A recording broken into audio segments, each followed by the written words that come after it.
Shalom, shalom, peuple de Dieu. Nous sommes encore là ce soir pour parler du mariage. La semaine passée, nous avons eu à discuter du respect que la femme devrait donner à son mari. Oui, quand on se marie, la parole de Dieu nous exhorte à nous soumettre à nos maris et à leur donner le respect qui leur revient. Ce soir, je vais parler brièvement de la soumission, du respect dans notre vie quotidienne à la maison.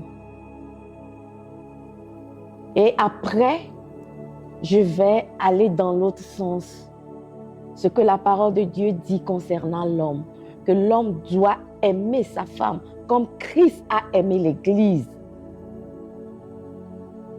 Et comment Christ aime l'Église? Christ a aimé l'Église jusqu'à donner sa vie. La femme doit respecter son mari. La femme doit se soumettre à son mari. Dans notre vie de tous les jours à la maison, nous devons tout faire pour que notre mari se sente vraiment roi chez lui procurer la paix dont il a besoin. Quand un homme se sent valorisé, sent la paix du cœur, jusqu'à ce que 17h30, 18h30 ne sonne, il a envie de revenir à la maison parce qu'il a l'atmosphère de la paix chez lui à la maison. La manière dont on le traite en tant que roi le permet de revenir dans son royaume et de régner, quelle que soit la frustration qu'il aurait vécue tout au long de la journée. C'est ainsi qu'un homme à la maison ne doit pas être servi n'importe comment. Un homme doit avoir ses plats, ses verres à boire, ses couverts à lui. La place qui lui est dédiée, que personne ne doit s'asseoir là-bas parce que c'est la place du roi. Les assiettes appartenant à papa, personne n'a le droit de manger dans ses assiettes, ni utiliser ses cuillères, ni ses couverts, ni ses verres. Parce que cela appartient à papa. Il est le roi et dans son royaume, il doit régner. Nous avons l'habitude de voir dans des royaumes ce qui se passe. Comment le roi règne. Le monsieur aussi, notre mari, doit aussi régner dans sa maison en tant que roi. C'est ce qui lui donnera la paix du cœur pour qu'il puisse se lever et accomplir aisément sa destinée. Et ce que j'aimerais ajouter ce soir, privilégions. Nous les femmes, nous avons les assiettes. Quand vous voyez sur nos armoires, dans la cuisine, nous avons les assiettes. Quand les étrangers viennent, quand nous recevons les visiteurs, nous sortons des assiettes, nous sortons des cuillères, nous sortons des fourchettes, des couverts, des nappes de table pour les étrangers. Mais pourtant, c'est tellement lamentable de voir les assiettes dans lesquelles nos maris mangent. Des cuillères qui sont rayées, des couverts qui sont malpropres, les nappes qui laissent à désirer. Mais pourtant, nous devons traiter notre mari. L'obéissance ou bien le respect que nous devons donner à notre mari, nous devons lui donner le respect, le high level, le respect maximum que nous devons donner à notre mari. Si c'est dans notre culture, le respect maximum que nous devons donner. Il y a une femme qui prêche l'évangile qui dit que chez eux, on se couche avant de saluer les gens qui sont élevés en dignité. Que lui, quand elle s'est mariée, c'est comme ça, même au téléphone, elle se prosterne pour saluer son mari. Si elle a voyagé, pour saluer son mari, pour honorer son mari. Nous devons honorer nos maris. Si dans votre culture, vous vous baissez pour honorer, tu honores ton mari. Tu honores, tu dois l'honorer comme un roi. Qu'il se sente roi chez lui. Qu'il se sente roi chez lui. Si nous rentrons dans la Bible nous dit dans Éphésiens 5, à partir du verset À partir du verset 23, on dit: car le mari est le chef de la femme, comme Christ est le chef de l'Église, qui est le corps et dont il est le sauveur. Or, de même que l'Église est soumise à Christ, les femmes aussi doivent être soumises à leur mari en toutes choses. La soumission, comme je l'ai dit la dernière fois, c'est non négociable. Non négociable. Et le verset 25 nous dit: Marie, aimez vos femmes comme Christ a aimé l'Église et s'est livré lui-même pour elle. Aimez l'Église. Aimez vos femmes comme Christ a aimé l'Église et s'est livré lui-même pour elle. Aimez sa femme comme Christ aime l'Église. Comment est-ce que Christ a aimé l'Église et Christ continue toujours pas aimer l'Église? Christ a aimé l'Église et s'est sacrifié pour elle. Un homme doit pouvoir se sacrifier pour sa femme. Un homme, le jour où tu dis oui devant l'autel, c'est que tu n'as plus de vie au fait. Christ a renoncé à son titre, à sa position au ciel et est venu sur la terre et a vécu en tant qu'être humain. La Bible nous dit qu'il n'a jamais péché, mais il était devenu péché à la croix. Son père a dû détourner son regard de lui. Et c'est là-bas qu'il a crié: mon père, pourquoi m'as-tu abandonné? Et il a rendu l'esprit.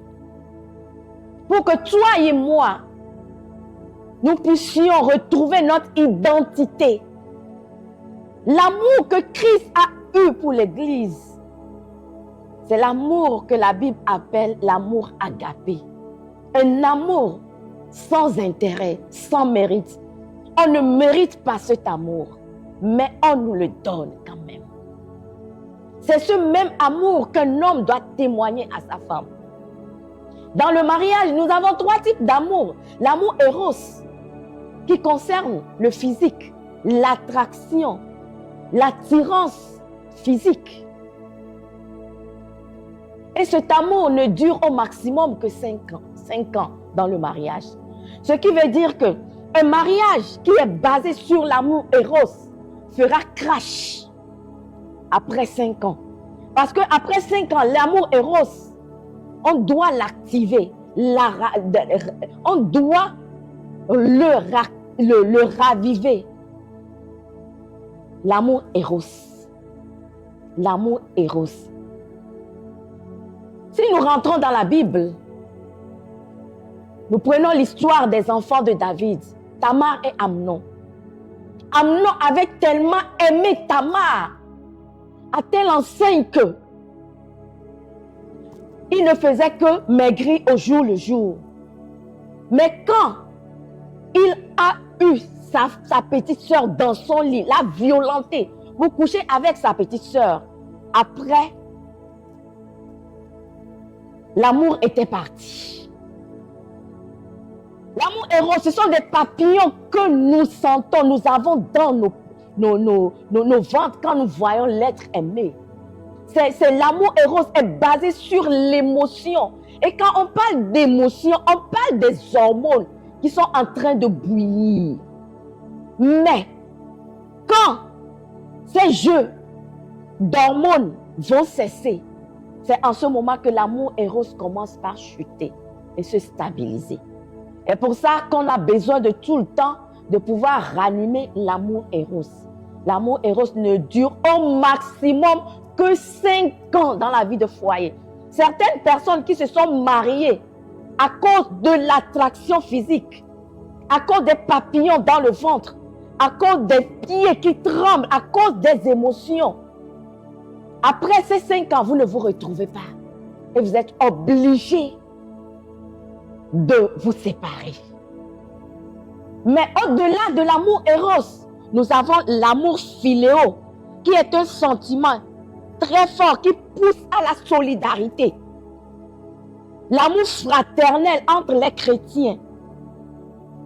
L'amour vers un même centre d'intérêt. C'est le deuxième amour. Le premier amour dans le mariage, c'est l'amour éros. Nous sommes en train de parler de comment est-ce que l'homme doit aimer sa femme. L'amour philéo. Vous avez un même centre d'intérêt qui est le foyer, qui est votre avenir, qui est l'accomplissement de votre destinée. Et le troisième amour qui est l'amour agapé. Agapéo, un amour sans intérêt. L'amour que Christ a pour nous, l'amour de Dieu. Malgré que nous ne méritons pas l'amour de Dieu, il nous le donne quand même. C'est cet amour que nous devons développer en tant qu'être humain. Notre Père, notre Dieu est amour. Nous ainsi, ses enfants, nous devons vivre dans l'amour de notre Dieu. Dans le foyer, quand l'amour agapé est tellement développé à un niveau, on verra qu'il n'y aura plus d'identité dans le foyer. Tout le monde meurt en son moi et on est là à se servir mutuellement. Christ dit que l'homme aime sa femme comme lui, il a aimé l'Église et s'est sacrifié pour l'Église. L'homme doit pouvoir se sacrifier pour sa femme. Aujourd'hui, s'il y a un problème, tu dois pouvoir donner ta vie. S'il faut mourir pour ta femme. Pour ta femme, c'est ce que la Bible nous dit. Marie, aimez vos femmes comme Christ a aimé l'Église et s'est livré lui-même pour elle. Mais Marie, je veux te poser une question ce soir. Es-tu prêt à pouvoir te sacrifier pour la femme que tu appelles, cette dame que tu appelles femme à la maison, celle que tu as damée? Si tu me dis non, que tu te préfères, c'est que ton amour a un problème. Ton amour a un problème. Christ ne s'est pas préféré, mais il a préféré donner sa vie pour que nous ayons les privilèges que nous avions aujourd'hui d'être appelés enfants de Dieu. Quand je continue la lecture, on me dit, enfin, de la sanctifier par la parole après l'avoir purifiée par les baptêmes, afin de faire paraître devant lui cette église glorieuse, sans tache ni ride, ni rien de semblable, mais sainte et irrépréhensible. C'est ainsi que les maris doivent aimer leur femme comme leur propre corps. Celui qui aime sa femme s'aime lui-même. Toi qui maltraites ta femme, c'est que en réalité tu te maltraites. C'est ce que la Bible nous dit. On dit, celui qui aime sa femme s'aime lui-même. Parce que le jour où nous nous marions, nous devenons une seule chair. Quand tu maltraites ta femme, tu manques de donner de l'amour à ta femme. C'est à toi-même au fait. Parce que ta femme, c'est toi. Toi, c'est ta femme. Vous devenez une même chair. Vous devenez une même chair. Vous savez que la femme est dotée de cette fonction de multiplication. C'est dans ce sens que quand on donne une semence à la femme, en 9 mois, elle pourra te donner un enfant. Quand on donne l'argent de popote à la femme, elle transforme pour vous donner un mets succulent. C'est ainsi que la femme a les deux extrêmes. Tout ce que tu sèmes dans la vie de ta femme, elle multiplie et elle te l'envoie. Et dans ce sens qu'on dit que nous avons cette fonction d'incubateur ou incubatrice en nous. Les hommes doivent faire attention, surtout les hommes qui parlent, qui insultent leurs femmes. Vous devez faire attention. Parce que quand vous faites sortir des paroles, elle va multiplier cette parole et te la renvoyer. C'est dans ce sens que la maison deviendra un enfer pour toi. Traite bien ta femme comme une reine et elle fera de ta maison un royaume. Elle te traitera comme un roi. Elle te traitera comme un roi. Tant la femme peut te donner le miel, est ainsi que la femme aussi pourra te piquer. L'abeille a les deux extrêmes. L'abeille nous donne du miel qui est succulent, mais l'abeille aussi pique. Si tu maltraites ta femme, tu n'aimes pas ta femme, la femme transformera ta maison en enfer. Parce que c'est ce que tu donnes à la femme. c'est ce qu'elle multiplie pour te redonner. Homme, tu as tout à gagner en aimant ta femme. Tu as tout à gagner en aimant ta femme. Tu as tout à gagner.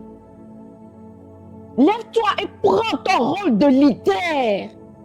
Deviens la tête qui enseigne la Bible à sa femme, qui enseigne les béabas du christianisme à sa femme, qui tient la main de sa femme, qui prie avec sa femme, qui étudie la Bible avec sa femme.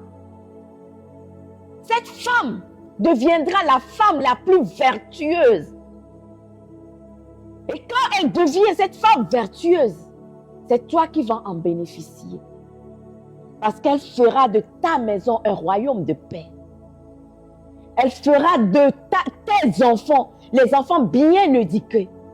Et toi aussi, tu auras la paix dont tu as besoin pour pouvoir sortir et aller te chercher. Aller te chercher. Aller te chercher.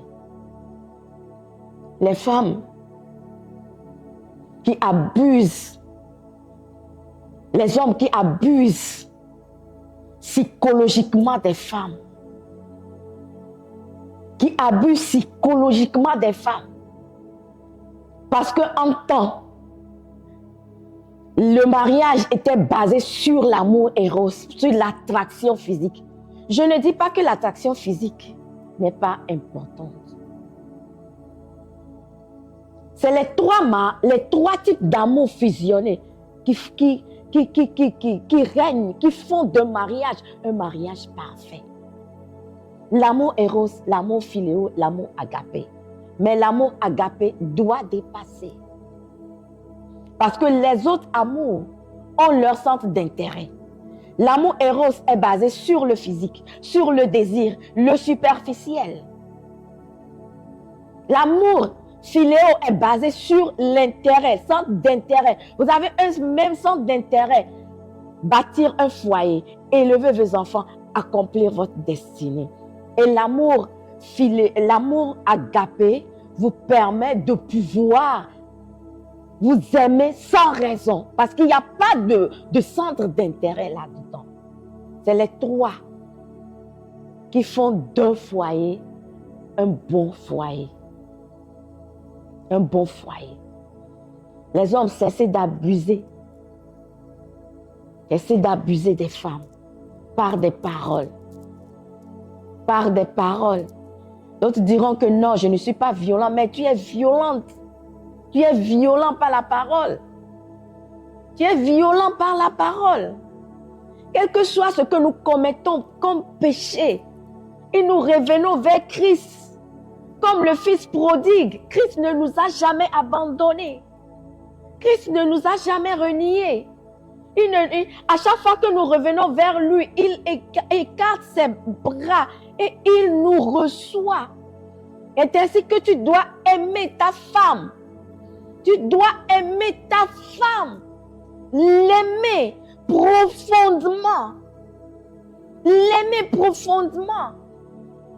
Pas parce que sa femme est en train de changer que tu vas commencer par regarder ailleurs. Non. Pas parce qu'elle est en train de vieillir, les rides ont commencé, que tu vas regarder ailleurs. Non. Christ a dit d'aimer sa femme comme lui. Il a aimé l'Église et il continue toujours par aimer l'Église. Regardons ce que nous faisons en tant que les êtres humains. Regardons la manière dont nous vivons notre christianité. Mais Christ ne nous renie jamais. Nous sommes toujours ses enfants. Il est un miséricordieux. Il a un cœur aussi grand. Tout homme doit avoir un cœur grand. Un cœur grand qui pardonne. Qui sait aimer. Quand la Bible insiste sur un acte, c'est que nous avons un problème pour poser ce acte. Quand la Bible dit à la femme de se soumettre, de respecter son mari, c'est que la femme a un problème de respect et de soumission. Quand la Bible demande à l'homme aussi d'aimer sa femme, c'est que l'homme aussi a un problème d'amour vis-à-vis de sa femme. Le foyer, on se lève intentionnellement pour faire fonctionner son foyer. Laissons les émotions de côté. Arrivé à un moment, il n'y aura plus d'émotions. Nous choisissons de faire fonctionner intentionnellement le foyer. Intentionnellement. Si tu veux que ton foyer marche, mets les moyens. En tant qu'homme, fais ce que tu as à faire. En tant que femme, fais ce que tu as à faire. Et vous verrez que il y aura toujours de symbiose, il y aura toujours la paix, il y aura toujours le bonheur dans votre foyer. Parce que vous avez choisi intentionnellement. Et ainsi que dans le foyer, nous pardonnons intentionnellement. Nous pardonnons tout.